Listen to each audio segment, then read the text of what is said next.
जय हिंद बच्चों, आप सभी का मेरी हिंदी की कक्षा में स्वागत है। आज हम हिंदी प्रज्ञा प्रवाह वाली हिंदी करेंगे। प्रज्ञा प्रवाह में पाठ 6, पाठ 5 तक कर चुके हैं। पाठ 6 है अनोखा वरदान। तो ये कहानी शुरू करते हैं। बहुत पुरानी बात है। किसी गांव में एक गरीब जुलाहा रहता था। एक गांव में काफ़ी समय पहले एक गांव में एक क्या रहता था? गरीब जुलाहा। जुलाहा किसे कहते हैं? जुलाहा कौन होता है? जो कपड़े बुनता है। कपड़े बनाने वाले को जुलाहा कहते हैं। उसका नाम भोला था।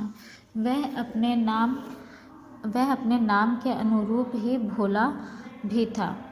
अनुरूप मीन्स क्या होता है बेटा? अपने नाम के जैसा उसका नाम था भोला, वैसा ही उसका नेचर भी, स्वभाव भी भोला था। वह करघे पर कपड़ा बुनकर अपना जीवन निर्वाह करता था। वह करघे पे कपड़ा जो है वो बनाता था। एक दिन की बात है, रोज़ की तरह भोला अपने करघे पर कपड़ा बुन रहा था कि अचानक ज़ोर की आवाज़ के साथ उसके करघे की लकड़ियाँ टूट गई। करघा टूटने से भोला परेशान हो गया। वह सोचने लगा, अब क्या करे। कुछ सोचने के बाद भोला कुल्हाड़ी लेकर जंगल की ओर चल पड़ा। जंगल में जाकर उसने नीम का एक पेड़ देखा। पेड़ देख कर भोला ने सोचा, क्यों ना इस नीम के पेड़ को काटकर लकड़ी ले लूं। ऐसा सोचकर वह कुल्हाड़ी से उस नीम के पेड़ को काटने लगा। उस पेड़ पर एक यक्ष रहता था। ठीक है, जैसे ही वो उस पेड़ की लकड़ी को, टहनी को काटने लगा, ठीक है, उस पेड़ पे ना एक यक्ष रहता था। ठीक है, तो पेड़ पर कुल्हाड़ी चलाते देखकर यक्ष जल्दी से पेड़ से उतरा और भोला से बोला। ठीक है, यक्ष क्या होता है बच्चों? यक्ष होता है कुबेर के सेवक। कुबेर मतलब जो कुबेर धन, ठीक है, कुबेर का सेवक, वो उस पेड़ पे रहता था, है ना। तो उसने उसे जैसे ही देखा कि वो कुल्हाड़ी से पेड़ काटने वाला है, वह उतरा जल्दी से और भोला से बोला, यह पेड़ मेरा घर है, कृपया इसे आप न काटें। यक्ष को शालीनतापूर्वक बोलता देख भोला का हाथ रुक गया। वह यक्ष से बोला, यदि पेड़ न काटूं तो लकड़ियां कहाँ से लाऊंगा? लकड़ियों के बिना मेरा करघा नहीं बन सकता। करघे के बिना मैं कपड़ा नहीं बना सकता। ऐसी स्थिति में मेरा परिवार भूखा मर जाएगा। जुलाहे की परेशानी सुनकर यक्ष ने कहा, मैं तुम्हारी सादगी और सच्चाई से बहुत प्रसन्न हूँ, इसलिए मैं तुम्हारी मदद करना चाहता हूँ। तुम कोई एक मनचाहा वरदान मांग लो। ठीक है, उसने क्या बोला उससे कि मैं तुम्हारी सादगी और सच्चाई से प्रसन्न हूँ। ठीक है, कि खुश हो गया। प्रसन्न मतलब खुश होना। तुम मुझसे कुछ भी एक वरदान मांग सकते हो, मैं तुम्हें दे दूंगा। यक्ष की बात सुन जुलाहे ने कहा, यदि आप मुझ पर प्रसन्न हैं और मुझे मनचाहा वरदान देना चाहते हैं तो कृपया मुझे कुछ समय दें। मैं घर जाकर अपने मित्र व पत्नी से पूछकर आता हूँ। तब तक आप मेरी यहीं प्रतीक्षा करें। इतना कहकर जुलाहा अपने घर की ओर चल पड़ा। उसका मित्र उसे रास्ते में ही मिल गया। भोला ने अपने मित्र को सारी बात बताई और उससे पूछा कि मैं यक्ष से कौन सा वरदान मांगूं। उसका मित्र बोला, यदि सचमुच यक्ष तुम्हें वरदान देना चाहते हैं। मित्र ने क्या बोला कि अगर यक्ष तुम्हें सचमुच मिला है और तुम्हें कोई वरदान देना चाहता है तो तुम उससे राज्य मांग लो, जिससे तुम राजा बन जाना और मैं तुम्हारा मंत्री। जुलाहा बोला, प्रिय मित्र, तुम ठीक कह रहे हो, लेकिन एक बार मैं अपनी पत्नी से भी पूछ लूं। इतना कहकर वह घर की ओर चल पड़ा।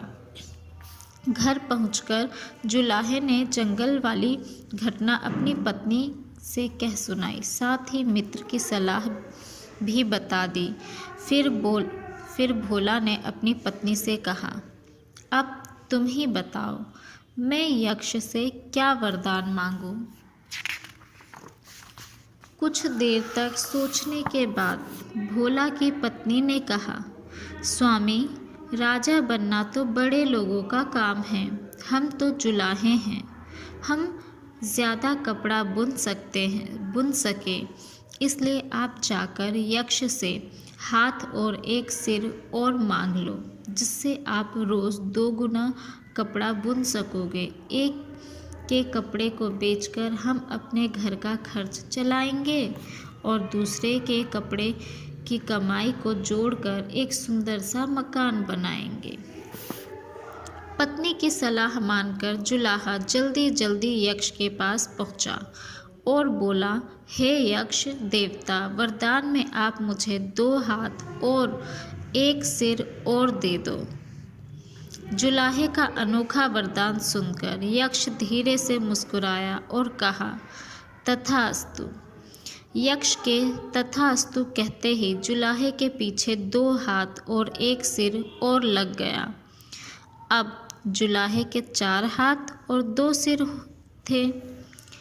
यक्ष से मनचाहा वरदान पाकर जुलाहा खुशी खुशी घर की ओर चल पड़ा। जैसे ही वह अपने गांव में पहुंचा, लोगों ने उसे राक्षस समझकर पत्थरों व डंडों से पीट पीट कर मार डाला। तो बच्चों, ये जो कहानी है ये ख़त्म हुआ।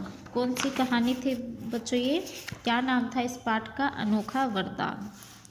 तो बच्चों, इससे आपको क्या शिक्षा मिलती है कि अपनी बुद्धि से न सोचने का परिणाम बुरा होता है। बेटा, अगर आपको कुछ चाहिए तो आपको ही पता है कि आपको अपनी लाइफ में क्या करना है, ठीक है। दूसरों की बात सुने, लेकिन साथ में अपना दिमाग भी ज़रूर लगाना चाहिए। खुद से भी ज़रूर सोचना चाहिए कि सामने वाला जो बोल रहा है वो कितना सही है और कितना गलत, और वो आपके लिए कितना फ़ायदेमंद है, ठीक है। आँख बंद करके किसी की भी बातों पे यकीन या विश्वास या नहीं माननी चाहिए, ठीक है। अपने आप से ज़रूर सोचें। और ये पाठ हो गया आपका ख़त्म, और इसके साथ ये शब्दार्थ है, इनको भी आपको करना है। जुलाहा, जुलाहा का मतलब बता चुकी हूँ, कपड़ा बुनने वाला। अनुरूप यानी समानता। करघा, कपड़ा बुनने का यंत्र। करघा उसे कहते हैं जिस पे कपड़ा बुना जाता है। निर्वाह मतलब गुजारा करना। वरदान, ऋषियों आदि से प्राप्त शक्ति, कोई भी स्पेशल शक्ति, पावर। यक्ष, यक्ष कौन होता है? कुबेर के सेवक, ठीक है बच्चों। तो ये आपका कंप्लीट है। आप खुद से इस पाठ को एक बार ज़रूर रीडिंग करेंगे और ये शब्दार्थ याद करेंगे और अपनी कॉपी में डेट डालकर सुंदर सुंदर लिखेंगे, ठीक है बच्चों। जय हिंद बच्चों।